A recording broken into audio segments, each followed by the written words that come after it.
Bismillahirrahmanirrahim. Assalamualaikum warahmatullahi wabarakatuh. Alhamdulillah alladzi khalaqal mauta wal hayata liyabluwakum ayyukum ahsanu amala. Asyhadu an la ilaha illallah wa asyhadu anna Muhammadan abduhu wa rasuluh. Allahumma salli wa sallim wa barik ala Muhammad wa ala alihi wa ashabihi ajma'in, amma ba'd. Hadirin shaimin dan shaimat rahimakumullah. Alhamdulillah, puji dan syukur mari sama-sama kita panjatkan kehadirat Allah Subhanahu wa taala atas limpahan rahmat dan karunia-Nya yang hingga hari ini kita diberikan kesempatan untuk saum Ramadan di 1442 Hijriah. Mudah-mudahan saum kita, salat kita, zikir kita, tilawah kita dan semua kegiatan kita dinilai ibadah oleh Allah Subhanahu wa taala. Salawat dan salam semoga tetap tercurah kepada uswah dan qudwah kita, Nabi kita Muhammad sallallahu alaihi wasallam, serta keluarga, kerabatnya dan para sahabatnya. Dan mudah-mudahan kita termasuk kelompok beliau yang tetap istiqomah dalam menjalankan sunnah-sunnahnya hingga akhir hayat kita. Amin ya rabbal alamin. Hadirin, alhamdulillah kita dipertemukan di Ramadan tahun ini di masa pandemi. Tahun lalu kita hampir tidak ada kegiatan ya, di masjid ini tutup. Maka tahun lalu saya menulis buku Pandemi Ramadan Bersama Pandemi. Buku ini adalah kenangan Ramadan tahun lalu yang cetakan kedua baru saja di launching kemarin 28 Maret 2021. Kemarin kita ada juga seminar di Johor Bahru tentang ini. Dan nampaknya antara Malaysia dan Indonesia sama. Pandemi ini telah banyak memakan korban, tanda kutipnya. Baik korban yang sifatnya penyakit fisik maupun psikis. Yang stres juga banyak, Pak. Semoga di sini nggak ada ya. Pandemi tidak membuat orang stres gitu. Ya, jadi nanti saya tinggal buku ini, ada 3 yang bisa dibaca-baca di sini ya. Dan mudah-mudahan ada manfaatnya. Jadi Ramadan bersama pandemi, kenangan Ramadan tahun lalu, ya, penuh dengan ketakutan. Masjidnya ditutup, jangankan sholat tarawih, Jumatan pun nggak boleh. Ya, sehingga banyak orang yang kemudian mengalami gangguan psikis. Ya, ternyata di Malaysia, di Kelantan, di Kuala Lumpur pun sama. Kemarin teman-teman bercerita sudah banyak juga yang stres, Pak. Ya, nah ini yang akan kita bahas tentang emosi, mengapa perlu menjadi perhatian, karena dalam fase kehidupan kita ada fase di mana kita akan mengalami. Ya, berangkat dari Quran surat yang ke-30 ayat ke-54. Namanya surat Rum. Ya, surat ke-30 ayat ke-54.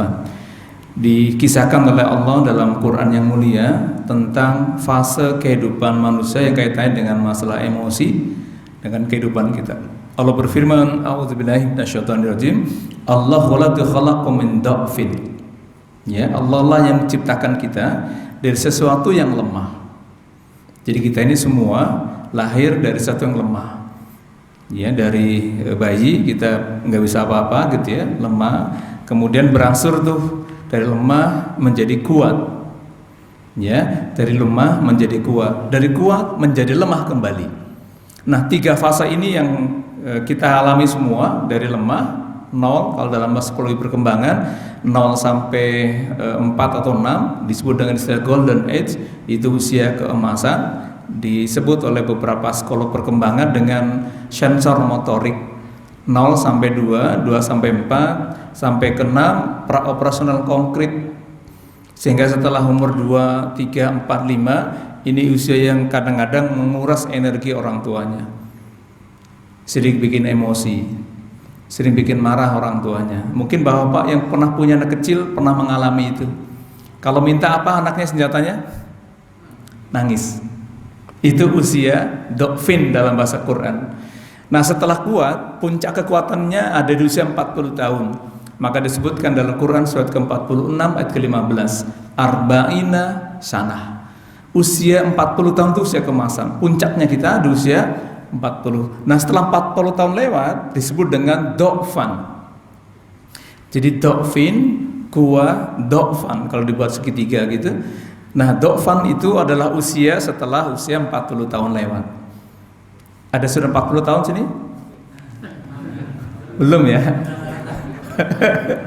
Nah, perhatikan, setelah 40 tahun lewat disebut dengan Do'fan. Apa tuh gambaran Do'fan? Do'fan digambarkan dalam Quran surat Yasin, surat 36 ayat 68. Wa ma nu'ammirhu nunakishu. Ada yang hafal ayatnya? Ini suka baca Yasin. Wala nu'ammirhu nunakishu. Kalian perhatikan, orang yang dipanjangkan usianya dikembalikan seperti penciptaan awal. Dalam bahasa tadi awalnya dengan Do'fin. Maka kalau sudah tua biasanya saya belum mengalami soalnya. Secara teori jadi mudah tersinggung, jadi mudah marah, sering merasa kesepian, kebosanan, dan penyakit-penyakit yang lain. Kalau minta sesuatu maunya dilayani persis seperti anak kecil. Itu teorinya, Pak. Jadi dalam bahasa Quran tadi Do'fin, kuah, dan Do'fan. Do'fan itu wasyaibah ya. Do'fan itu lemah kembali dan tumbuhnya uban.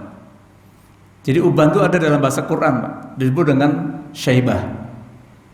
Maka yang sudah beruban bersyukur, berarti itu tanda dari Quran. Ya, yang sudah ubanan bersyukur berarti Bapak sudah meninggalkan dunia hitam. Namanya Do'fan. Jadi bersyukur gitu ya. Tidak usah minder. Ternyata itu bagian dari siklus, Pak. Ya, nanti setelah setelah keluar uban, pasti setelah 40 tahun pasti Bapak bisa ukur. Pasti kita makin lemah, Pak. Ada nggak sini yang usia 60 tahun? Hanya. Kira-kira kekuatannya makin kuat atau makin lemah? Makin lemah. Itu benar kata Quran. Dan makin lemah ini bukan hanya fisik, Pak, tapi juga psikisnya. Kenapa kadang-kadang orang tua sikapnya aneh, maunya diperhatikan, ya, maunya diperhatikan. Kenapa? Karena setelah tua, kalaupun tinggal berdua sama istrinya, itu sudah beda. 40 tahun yang lalu ketika berdua sama istrinya, indah banget tuh rumah. Pengantin baru gitu ya.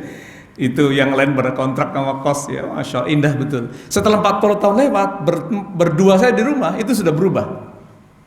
Muncullah ada istilah D4. Dia lagi.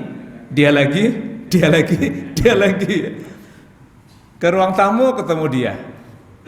Ke tempat tidur ketemu dia. Ke dapur ketemu dia. Ke halaman ketemu dia. Masya Allah, jadi bosan. Maka setelah tua biasanya emosi yang muncul adalah kesepian, kebosanan, mudah marah, mudah tersinggung. Apalagi kalau mohon maaf dulu pernah punya jabatan cukup tinggi, yang jadi korban setelah pensiun istri dan anak-anaknya. Tolong ya, gitu ya. Sama seperti nunjuknya ketika di kantor dulu. Nah itu teori ya, Pak. Di sini insya Allah tidak ada. Ya, kalaupun ada itu dulu. Ya, sekarang nggak beda jauh. Insya Allah enggak lah ya, sudah berubah. Nah ternyata emosi kita ini kaitannya dengan usia, Pak. Ya, kaitannya emosi dengan usia. Nah tadi setelah usia tua itu kita akan kembali ke seperti anak-anak, Pak. Yaitu anak itu ya tadi ya, kalau minta maunya dituruti. Maka mohon maaf misalnya kenapa seringkali ada konflik antara anak dan orang tuanya usia tua. Maka di sini kalau ada yang sedang merawat orang tua atau yang sudah jadi orang tua, ingatkan anaknya bahwa bapak sudah masuk fase Do'fan namanya. Nanti dilihat ya di Quran surat 30, surat Rum ayat 54. Do'fan itu sekali lagi adalah usia di mana kita sudah lemah kembali, Pak. Jadi dari lemah menjadi kuat dan lemah kembali. Ya, jadi nah setelah lemah kembali ini yang perlu kita perhatikan. Ya tadi ya, egonya tinggi, ya semakin jadi kadang-kadang mudah marah, mudah tersinggung, ya mudah mengalami konflik batin lah, kira-kira begitu. Ya, maka mudah-mudahan Ramadan tahun ini akan menjadikan kita belajar bagaimana mengendalikan emosi. Dan emosi yang ada dalam Quran itu banyak, Pak. Ada emosi marah, senang, sedih, takut, kecewa, cemburu, apalagi kaget, itu semua emosi yang ada dalam Quran digambarkan. Misalnya Profesor Rusman Najati dalam bukunya Al-Quran wa Ilmu An-Nafas. Ya, ini beliau adalah guru besar di beberapa kampus di Timur Tengah, menulis buku yang ini menjadi banyak rujukan di Indonesia, Al-Quran wa Ilmu An-Nafas. Al-Quran dan psikologi. Ya, ditulis tahun 86, dan juga ada buku sebelumnya ditulis oleh Dr. Muhammad Auda tahun 83 di Yerusalem. Judulnya Do Ilmu An-Nafs wal Islam. Jadi ternyata dalam Quran itu menjadi banyak ayat kaitannya dengan masalah emosi. Ya, saya sedang nulis buku ini buat rujukan kuliah, Al-Quran Kitab Psikologi. Ya, kemarin sudah selesai Al-Quran Kitab Pendidikan, sudah kami selesaikan. Ini yang sedang satu lagi kami garap, Al-Quran Kitab Psikologi. Karena ternyata banyak teori-teori psikologi yang itu ada dalam Quran. Tadi apalagi masalah emosi. Nah, ternyata emosi kita semakin tua itu kadang-kadang itu sulit dikendalikan. Ya, maka dulu saya pernah cerita ya, 2018 Januari itu di Inggris mereka bikin Kementerian Bagian Kesepian. Siapa sasarannya? Orang-orang yang telah masuki fase 60 masalah pensiun. Tugasnya apa? Nemenin mereka yang sudah pensiun yang kesepian ini untuk ditemani ngobrol, Pak. Nah, bayangkan kalau Pak Presiden hari ini bikin menteri ini, wah, pasti kliennya banyak. Banyak orang tua yang merasa sepi. Ya, merasa sepi, kemudian ini di akhir-akhir kehidupan. Makanya kita akan belajar bagaimana kondisi psikologis fase ini setelah fase di awal tadi. Kalau Dovin ini fase galau, Pak. Fase di mana di bawah 25 tahun ini fase masih labil kehidupannya. Setelah 25 tahun sudah mulai stabil. Maka Rasul itu menikah di usia berapa? 25 tahun. Ini fase di mana sudah mulai dewasa puncak, dewasa tengah. Tapi yang di awal itu mulai galau. Jadi kadang-kadang anak-anak yang mudah terbawa emosi, terbawa pergaulan bebas, terbawa pergaulan negatif di bawah 25 tahun.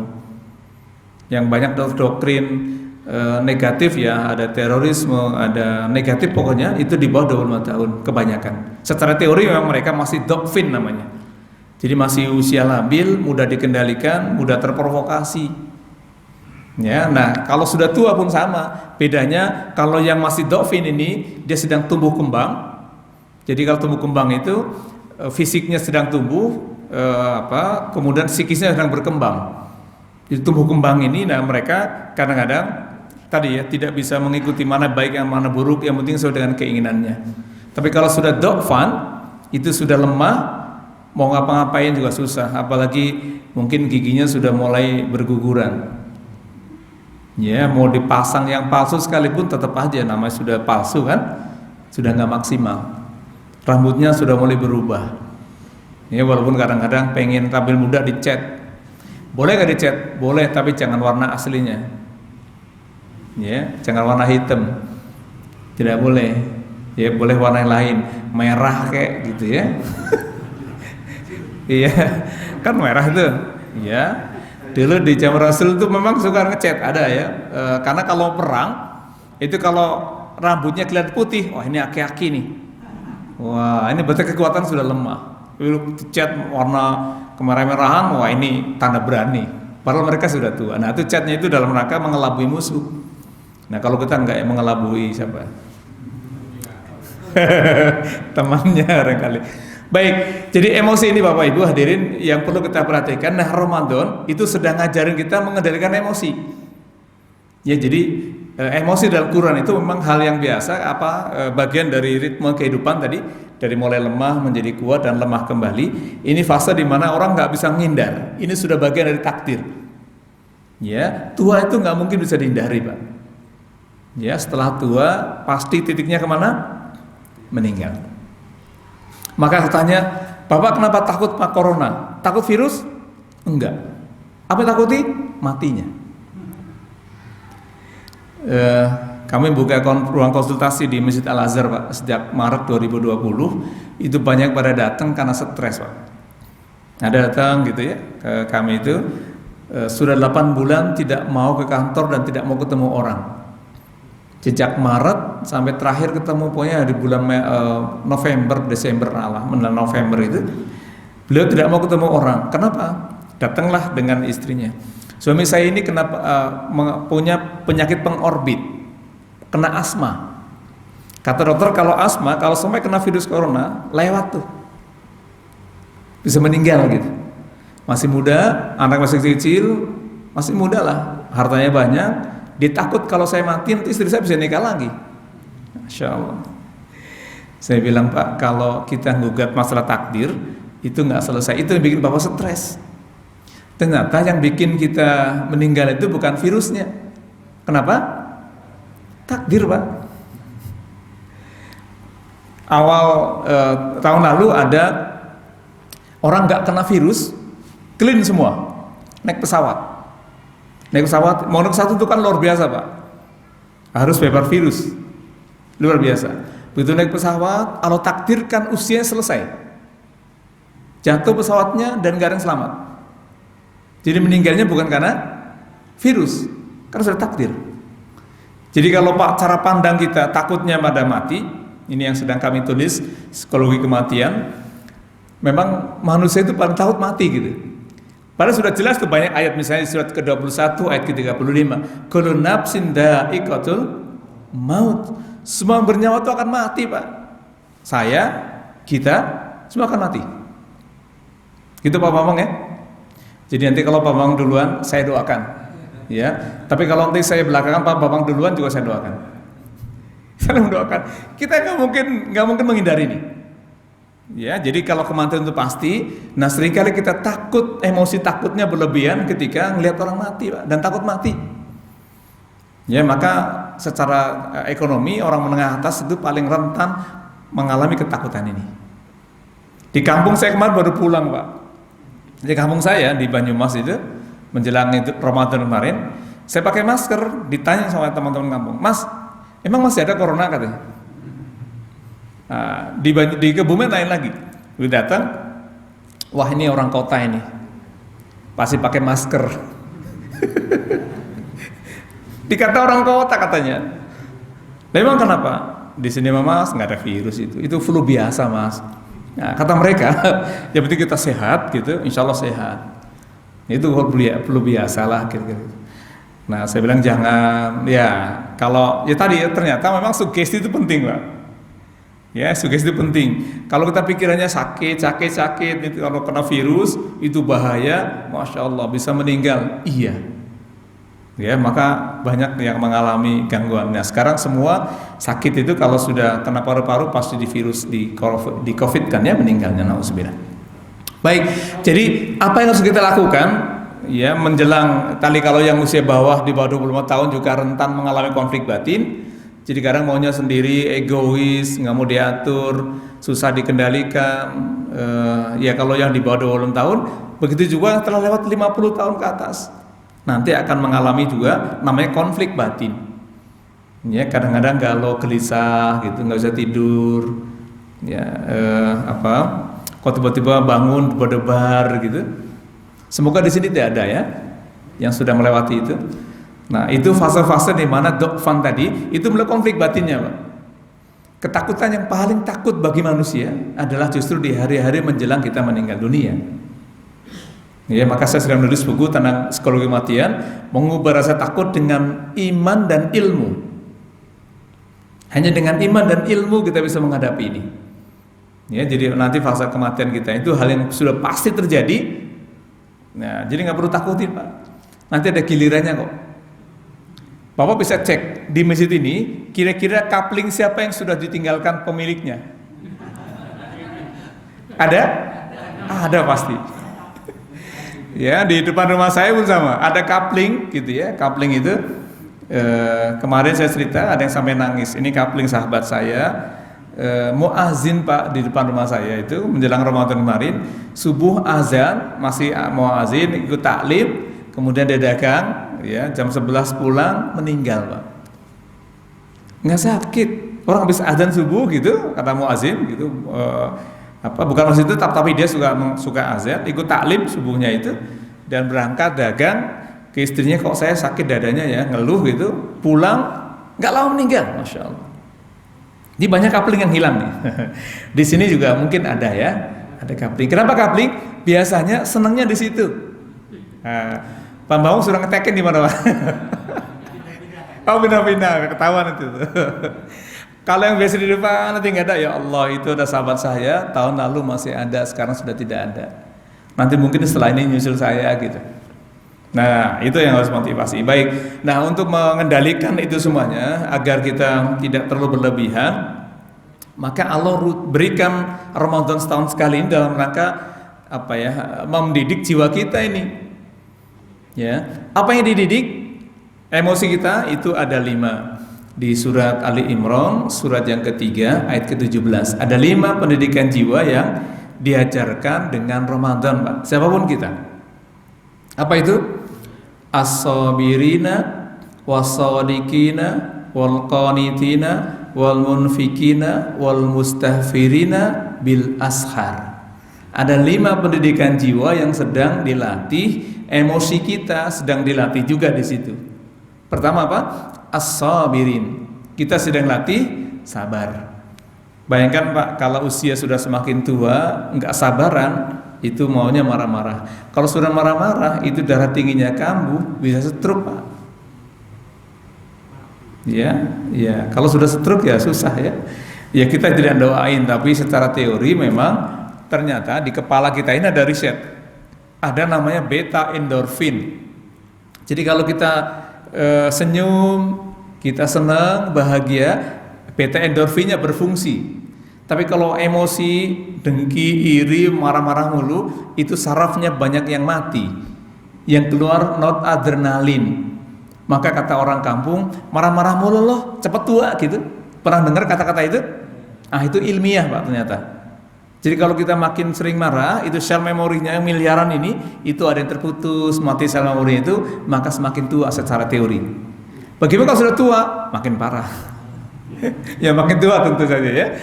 Artinya apa? Bahwa ternyata kendali emosi itu ada di diri kita sendiri. Maka ayatnya as-sabirin, Allah sedang latih kita untuk sabar. Itu hanya ada dalam Ramadan Pak pendidikannya. Ya, jadi latihan sabar itu hanya Ramadan. Silakan cek, tidak ada kurikulum di dunia ini yang bisa mendidik jiwa kita kecuali Ramadan. Enggak ada itu. Ya, bagaimana subuh ini kita rela nggak makan sampai malam menjelang maghrib itu nggak makan, nggak minum, apapun itu nggak lakukan. Kok kenapa mau? Kenapa kita sabar? Karena kita sedang latih untuk sabar dengan Ramadan. Maka kan luar biasa Pak. Jadi 11 bulan kita emosinya kadang nggak terkendali gitu ya. Begitu Ramadan, ya Allah kita sedang dilatih untuk sabar. Nanti siang nih begitu panas terik di rumah sendiri, haus, mau nggak minum? Enggak, sabar gitu ya. Karena kita sedang puasa. Nah bayangkan kalau ada orang yang nggak bisa belajar sabar, nih luar biasa. Ya, siapa yang harus sabar? Satu, sebagai orang tua, ayah tadi ya. Kalau orang tua kita ini yang sudah tua, saya lah ya. Kalau sudah 40 tahun lewat, itu sebaiknya perbanyak belajar syukur. Oke, setelah 40 tahun lewat, perbanyak belajar syukur. Ada doa yang Rasul sampaikan. Semoga sudah hafal doa ini. Ya, doanya ada dalam hadis Imam Ahmad di 7983 nomor hadisnya. Doanya gini, Allahumma a'inna ala syukrika wa zikrika wa husni ibadatik. Sudah hafal? Hafal ya. Itu dianjurkan dibaca setelah selesai sholat Pak. Ada berapa riwayat memang hadisnya. Ada riwayat Allahumma a'inni ala zikrika wa syukrika wa husni ibadatik. Tapi dari Imam Ahmad tadi Allahumma a'inna. A'inna itu zamir, kata ganti kami. Allahumma a'inna ala syukrika wa zikrika wa husni ibadatik. Ya Allah berikan kemampuan saya bersyukur, berikan kemampuan saya berzikir, dan berikan kemampuan kami beribadah. Jadi tidak mudah Pak. Bisa bersyukur itu kekuatannya besar harusnya. Nah sabar itu kaitan dengan syukur, karena kita sulit untuk bisa bersabar kalau tidak memiliki ilmu syukur. Misalnya hidupnya di tengah persoalan yang begitu banyak, ya ada persoalan dalam kehidupan. Sebagai orang tua, sebagai anak punya banyak masalah.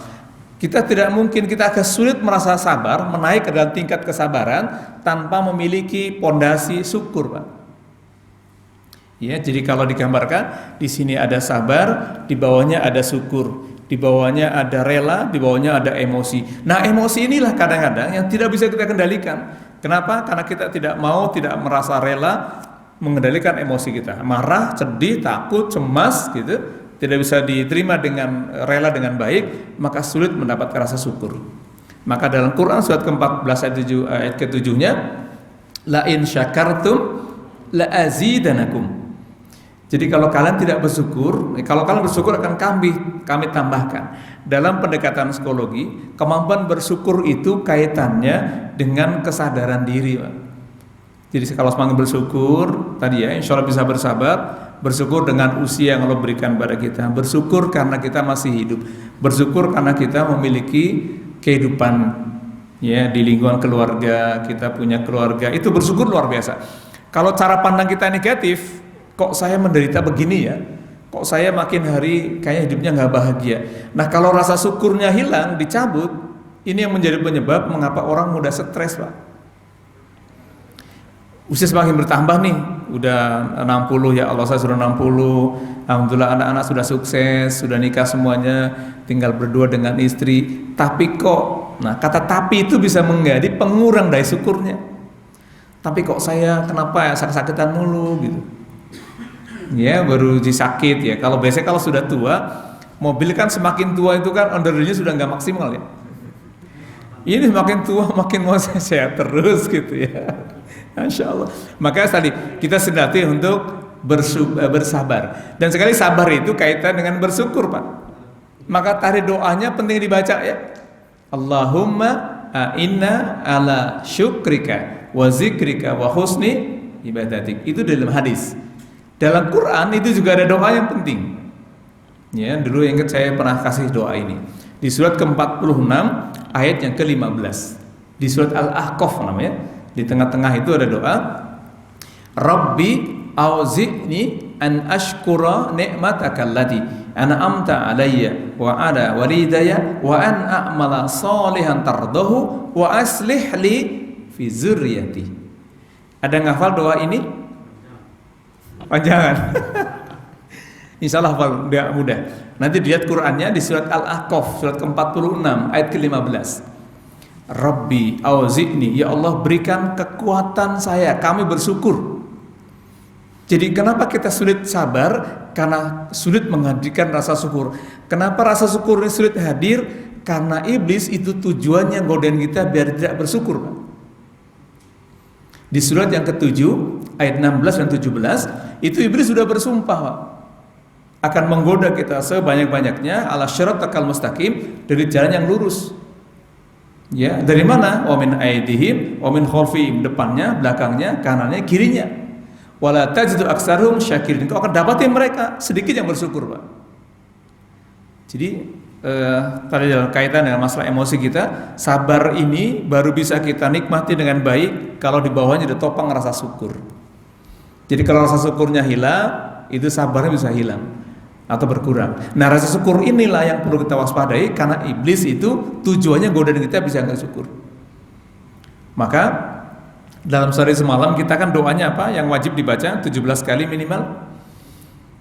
Di surat yang ke surat Al-Fatihah yang selalu kita baca, ya, iya kana budu wa iya kana nasta'in ihdinas syiratal mustaqim siratal ladzina an'amta alaihim ghairil maghdub waladdallin. Kita minta agar diberikan jalan lurus. Di jalan lurus tadi ini kaitannya dengan bersyukur, Pak. Karena tadi di surat 7 ayat ke-16 17 iblis itu akan menggoda kita agar kita tidak bersyukur. Nah, indikasi nggak bersyukurnya orang Islam nggak mau ibadah, siang hari nggak mau puasa, ya sudah badannya sehat nggak mau puasa, nggak mau sholat, berarti orang itu nggak bersyukur. Ya, jadi kalau orang Islam tidak mau ibadah, berarti dia nggak bersyukur. Tadi kaitan syukur dengan sabar. Baik, jadi latihan pertama as-sabirin, kita senantiasa untuk sabar mengendalikan emosi, Pak. Ya, sebagai orang tua ini lagi dilatih, sebagai anak pun demikian. Ya, sebagai anak kadang-kadang maunya sendiri misalnya. Ya, tidak mau nurutin orang tua. Ya, egonya. Tadi kita harus pahami bahwa mungkin dulu zaman kita pun sama. Jadi kalau hari ini kita punya anak, anaknya sudah diatur, mungkin dulu kita waktu kecil juga sama, Pak. Atau mungkin lebih parah, Pak. Ya, makanya Masya Allah, Luqman itu digambarkan dalam surat Luqman ayat ke-12 sampai 19 sebenarnya. Sebelum ngajarin anaknya tentang materi-materi pendidikan Islam, yang pertama adalah anishkur lillah, dia bisa diajarin bersyukur. Maka ilmu syukur ini ilmu mahal, Pak. Ilmu untuk orang tua. Buat orang tua saja, untuk anak juga ada, Pak. Kalau orang tua bersyukur, dia akan bercara pandang yang bagus, bijaksana ngadapin anaknya. Sebagai anak yang bersyukur, harusnya coba cek apa yang kita terima hari ini. Cara pandang bersyukur adalah, ya Allah, saya diberikan sesuatu yang kalau syukuri ini pasti menjadi nikmat. Tapi kalau enggak, kalau orang luar negeri ceritanya sering disebut dengan istilah ndresulo gitu ya. Apa ndresulo itu? Jadi kalau ndresulo itu ngeluh terus ya. Udah ini enggak ada syukurnya, itu enggak akan bahagia. Hidupnya nggak bahagia. Dan tadi kaitan dengan bahasa sabar, sulit bersabar kalau kita tidak bisa syukur, karena kemampuan sabar itu ditopang oleh syukur.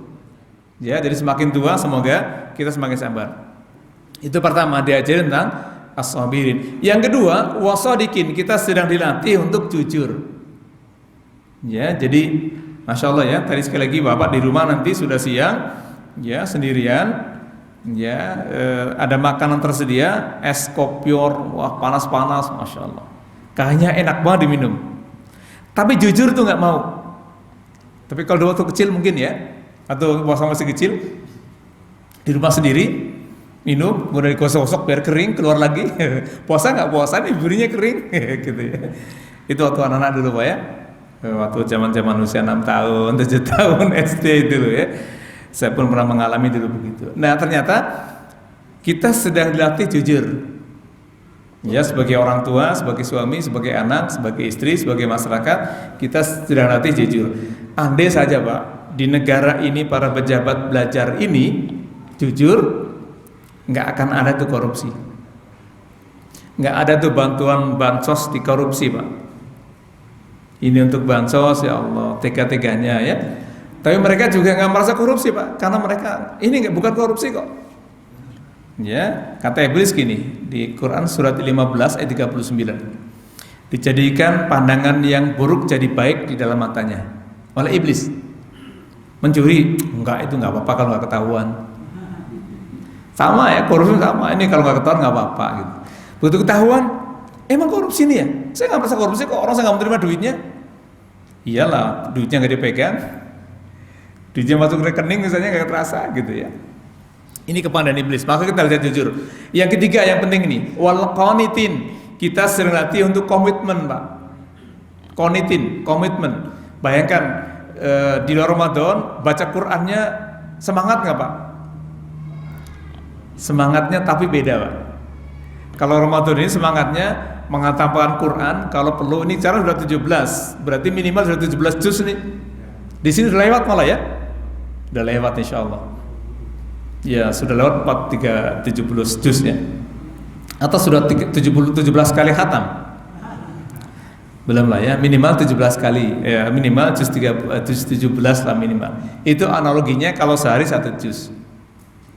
Tapi di sini insya Allah pada semangat ini. Ya baca Quran. Baik, wal qanitin ini kita sedang dilatih untuk berkomitmen pada agama, Pak. Semangat sholat, semangat baca Quran, semangat sedekah, semangat berbagi itu di Ramadan luar biasa. Ya maka luar biasa ya, infak kita, zakat kita, sedekah kita itu biasa di Ramadan ini semangat. Kenapa? Ada iming-iming pahala. Ya itu manusiawi lah ya. Wal qanitin ini penting. Maka kita jaga penting. Ini kaitannya masalah usia. Mengapa tadi ketika cerita tentang usia 60 ke atas itu rawan konflik batin, kita disuruh banyak ibadah memang. Jadi kalau sudah semakin tua kita malas ibadah, ya Masya Allah itu. Ya. Tadi pagi ini saya buka HP, ada yang konsultasi, saya nggak sebut namanya, kata beliau, Ustadz saya digugat cerai oleh istri saya. Bapak usia berapa? Saya sudah masuk ke 60. Jadi usia 60, istrinya gugat cerai, Pak. Ya Allah, ya ini memang fitnah ya dalam kehidupan, cobaan dalam kehidupan. Ya, jadi ini bagian dari cobaan. Saya bilang, Pak, nanti kita ketemu saja. Ya kita dialog, ya kita ngobrol saja. Karena memang Kita ini melewati fase kehidupan sudah ada takdir Allah ya di sana itu. Kita harus yakin betul. Maka tadi fokuskan ibadah ya. Ini pernah dialami yang pernah dilakukan oleh Rasul. Apalagi tengah pandemi ini, Pak. Ya, tengah pandemi itu banyak ruang konflik batinnya luar biasa.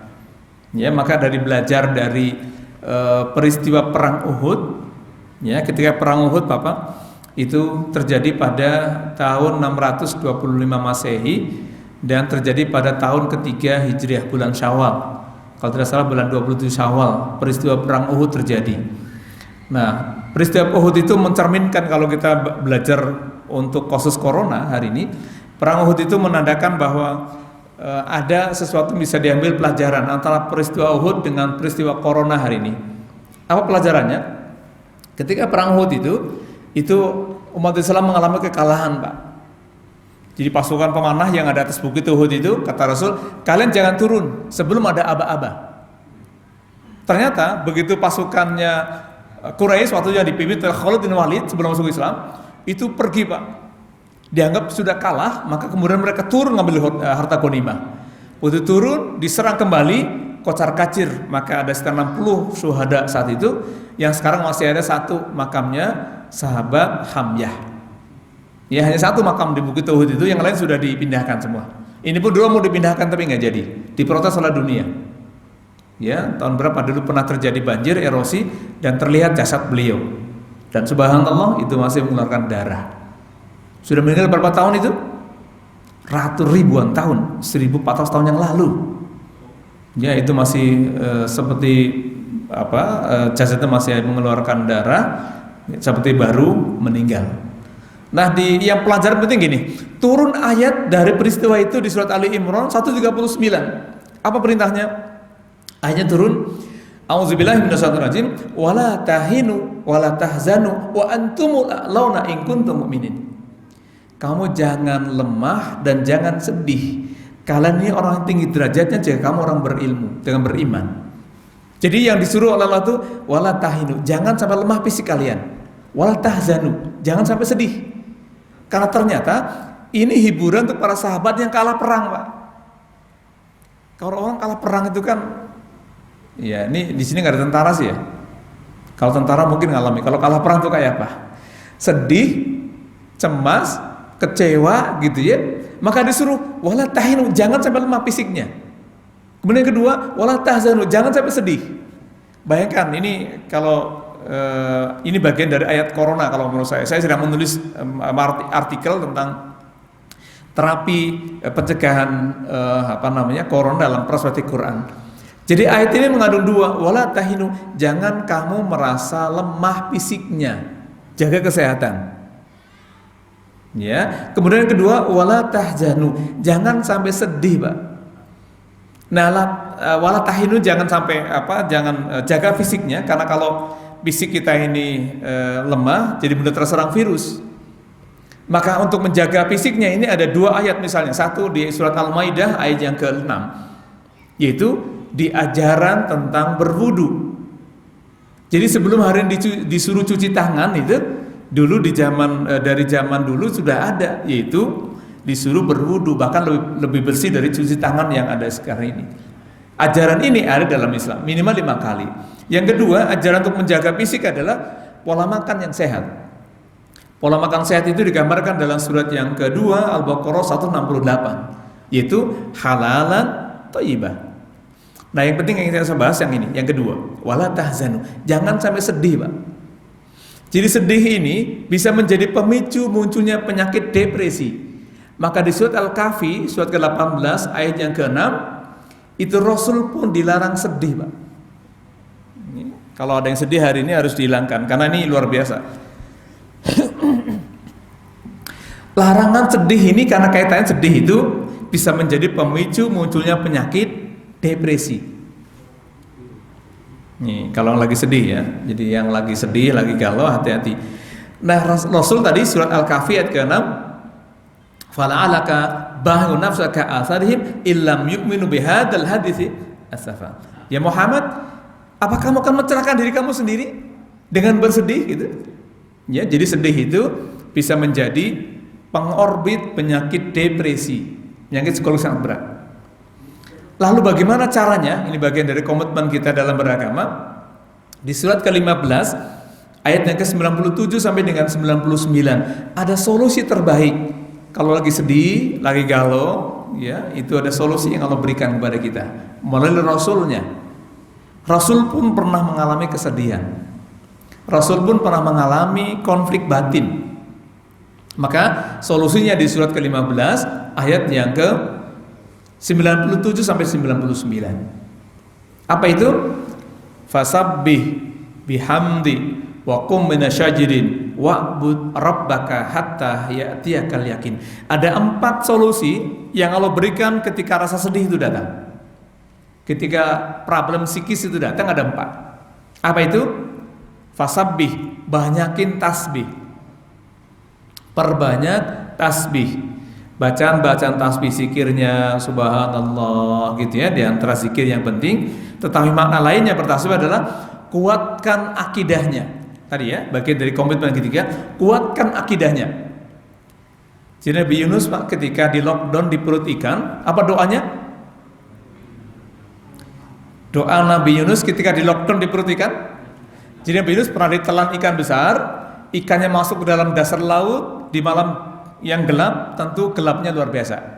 Jadi kalau kemarin Nanggala 402 ya, tenggelam itu.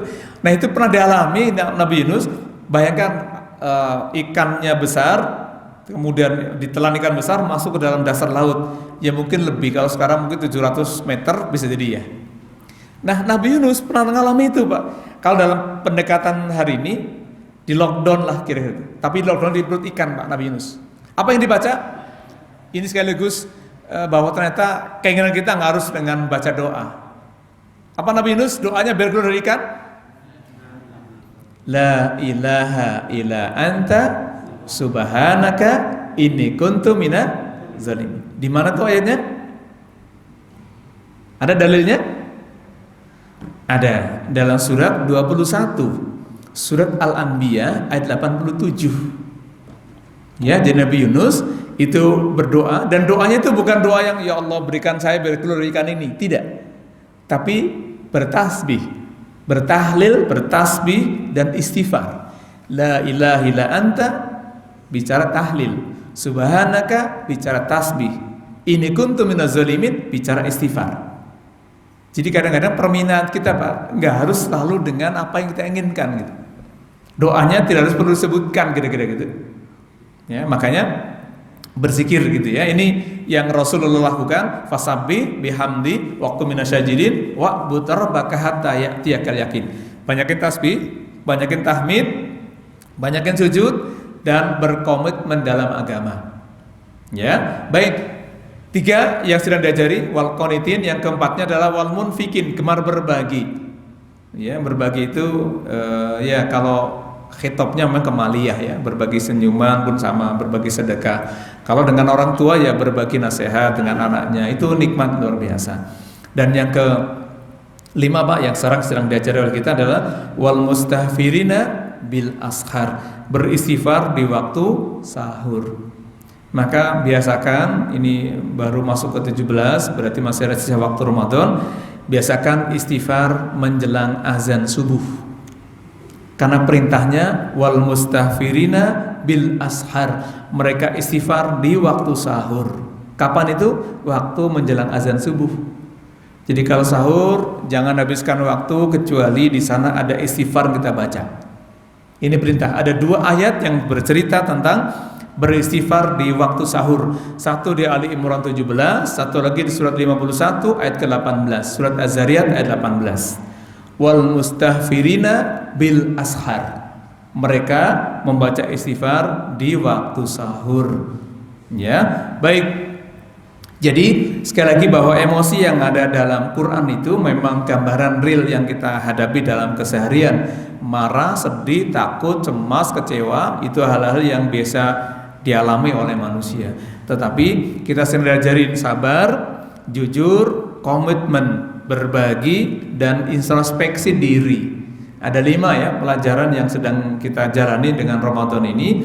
Maka mudah-mudahan Kita bisa sabar, siapapun kita ya, baik anak, orang tua, ayah, istri, ibu, dan semuanya diberikan kesabaran.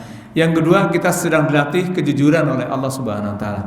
Jujur, usia semakin tua, ya jangan macam-macam gitu. Ini semakin tua, malas ibadahnya, terus mau ngapain gitu ya? Sudah tua, nggak mau ibadah. Dan ketiganya adalah diajarin komitmen kepada ajaran agama yang mudah-mudahan Allah makin kuatkan, makin hari makin kuat, makin taat, ya, bukan makin ingkar. Dan yang keempatnya wal munfikin, kita dilatih berbagi. Pak, ada kaitan antara zikir tadi dengan istighfar dengan sedekah. Kalau bisa usahakan setiap hari itu ada istighfar dan sedekah, terutama menjelang subuh ini. Jadi kalau perlu gini di rumah, ini bukan masalah banyak tidak banyaknya, ya. Jadi kalau mau sedekah itu minimal di subuh hari ini ada sedekah kita bawa 1.000, 2.000 nggak masalah. Itu istimrornya. Ternyata di samping ada kaitannya dengan pahala, itu ada kaitannya dengan sugesti kesembuhan. Ya, sugesti kesembuhan. Jadi kalau bawa banyak masalah, banyak problem di rumah, maka biasakan perbanyak istighfar dan perbanyak sedekah, terutama di awal hari. Ya, jadi tadi kalau tadi dari subuh dari rumah, menjelang subuh dari rumah, ya kalau misal bawa 5.000 entah mau 1.000, 2.000, 3.000 berapapun itu boleh, tapi ini menjadi kebiasaan. Mengapa? Dalam Quran surat yang kedua, Al-Baqarah 262, itu sudah dijamin, Pak. Kalau kita sedekah dengan baik, dengan ikhlas, sedekah dengan memberikan yang terbaik, maka Allah akan berikan 3. Ajruhum inda rabbihim, dapat pahala, wala khaufun alaihim walahum yahzanun. Dijauhkan dari ketakutan dan kesedihan. Sedekahnya apa ya? Takut dan sedih, dan itu muaranya kalau bisa di pagi hari, ya walaupun setiap hari boleh ya di masa hari, tapi minimal 1 hari pagi itu, karena banyak yang mendoakan kita, termasuk malaikat mendoakan kita ketika berinfak di pagi hari. Tadi ya, dijauhkan dari ketakutan, karena takut itu bisa menjadi timbulnya penyakit kecemasan dan stres. Sedih tadi bisa menjadi pemicu munculnya penyakit depresi.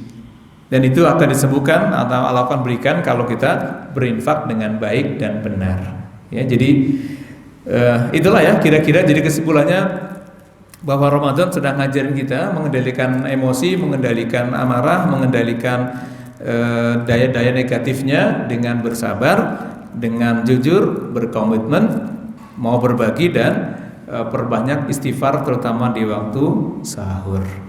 Baik, silakan kalau ada mau ditanyakan atau sudah pas. Oh, mangga. Waalaikumsalam warahmatullahi.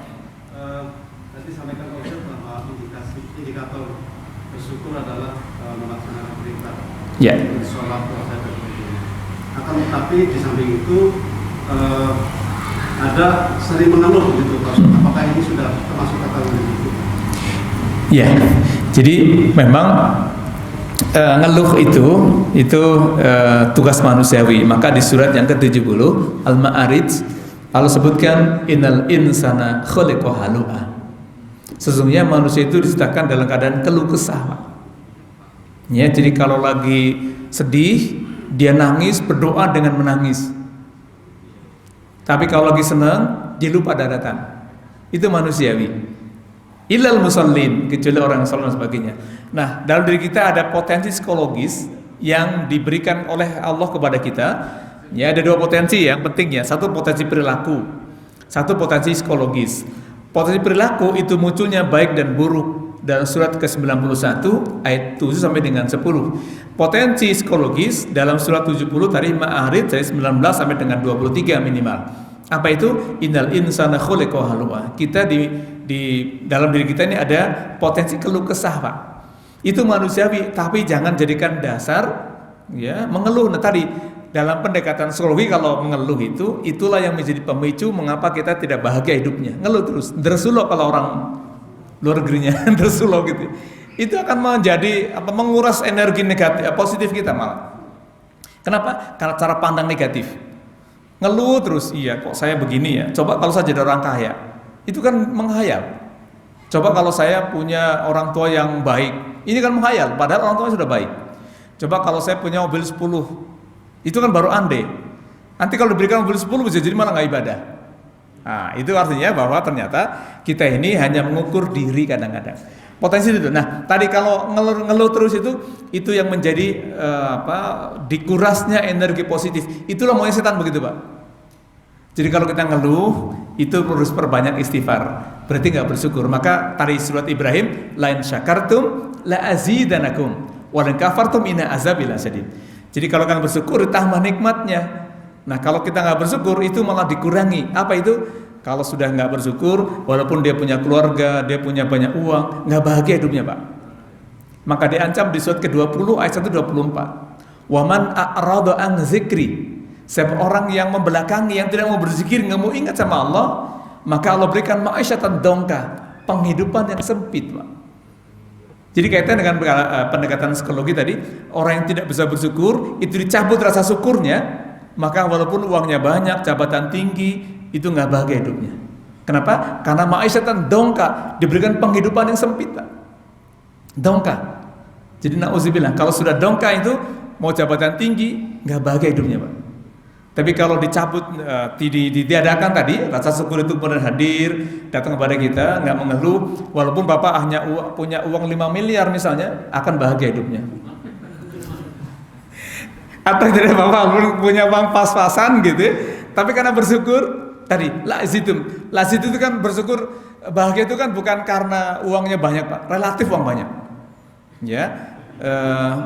Maka ada doa di Ramadan, itu diantara doa yang diajarkan Rasul, ya, Allahumma inni as'alukal huda wat tuqa wal afafa wal ghina.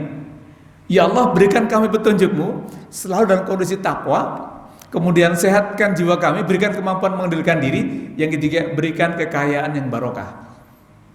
Jadi kalau Bapak hari ini hanya punya 1.000 tapi barokah, itu lebih baik daripada punya 1 miliar tapi nggak barokah.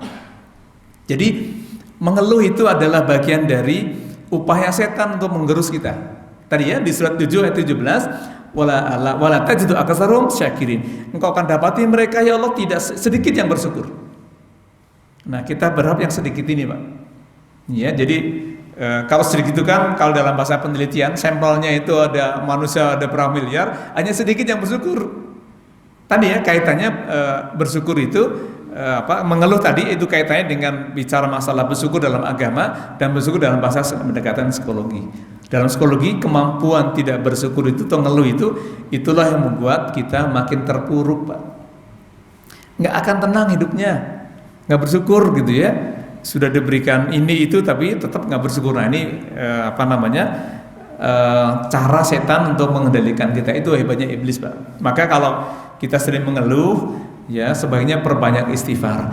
Dan potensi itu ada, potensi mengeluh itu ada. Maka tadi ya, ini lagi dilatih kita, wal mustaghfirina bil ashar, banyak istighfar terutama di waktu sahur.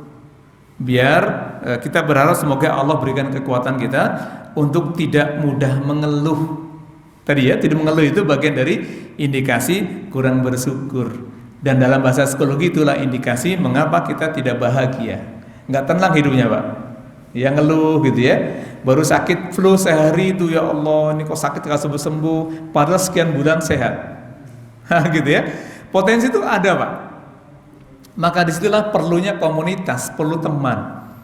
Ya, perlu teman. Kalau ada yang sakit, ya datang. Tapi jangan cuma dikasih nasihat, sabar ya Pak. Nggak perlu gitu ya. Lagi sakit dan sabar nggak perlu. Sabar Pak, ini kan musibah. Itu nggak perlu. Yang perlu doain. Ya, saya berdoa semoga Bapak diberi kesabaran. Kan beda dengan sabar ya Pak. Kalau sabar Bapak itu perintah, tapi kalau semoga Allah beri kesabaran itu doa, ada harapan, kepedulian di situ. Gitu ya, nggak merasa diintervensi gitu ya. Kamu nggak ngerasain, yang ngerasa sakit itu saya, sakitnya itu di sana. Saya ngerasain, kamu mau enak gitu, yang sakit gitu ya. Maka ada doa yang kaitannya juga dengan kematian. Di surat yang ke-7, ini hafalkan doanya ya. Bagaimana sabar? 126 ayatnya. Rabbana afrih alaina sabra wa tawaffana muslimin. Ya Allah, berikan kesabaran pada kami dan wafatkan kami bersama orang-orang berserah diri. Jadi hafalkan doanya ya di surat yang ke-7 ayat 126. Ya, minta sabar, dan nanti kalau kita meninggal lingkungannya orang-orang yang soleh. Datang doain lagi sakit. Ini kalau corona tidak ya, corona tuh nggak boleh deket-deketin. Masya Allah ya. Ya semoga nanti segera hilang corona. Sehingga kalau ada sakit itu harus bisa nengokin dan bisa mengantarkan sahabat kita ke pemakaman kalau udah meninggal. Insya Allah lah kira-kira begitu ya. Baik begitu Pak. Wallahu a'lam bishawab. Baik, waktu sudah habis barangkali. Ini yang bisa kita bahas ya pada subuh hari. Terima kasih Bapak semuanya. Semoga sekali lagi Allah berikan keberkahan kepada kita di Ramadan 1442 Hijriah di masa pandemi jilid 2. Jadi kita sedang reuni Pak ceritanya nih. Reuni Ramadan bersama pandemi.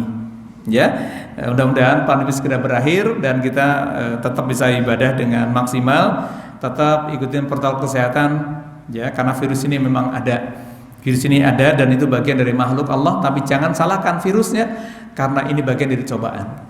Jadi kalau kita nyalain virus malah kita menyalahkan yang buat virus. Karena semua makhluk itu ciptaan Allah Subhanahu wa taala. Virus corona sangat lemah di depan Allah, tapi kita harus hati-hati. Sebagai sesama makhluk, maka mintalah ya, berdoalah pada Allah Subhanahu wa taala, semoga Allah akan berikan kita kekuatan fisik, kekuatan psikis untuk menghadapi kehidupan ini dengan sukses. Baik Mira, mari kita akhiri dengan doa kafaratul majelis. Subhanaka Allahumma wa bihamdika asyhadu an la ilaha illa anta astaghfiruka wa atubu ilaik. Terima kasih. Assalamualaikum warahmatullahi wabarakatuh.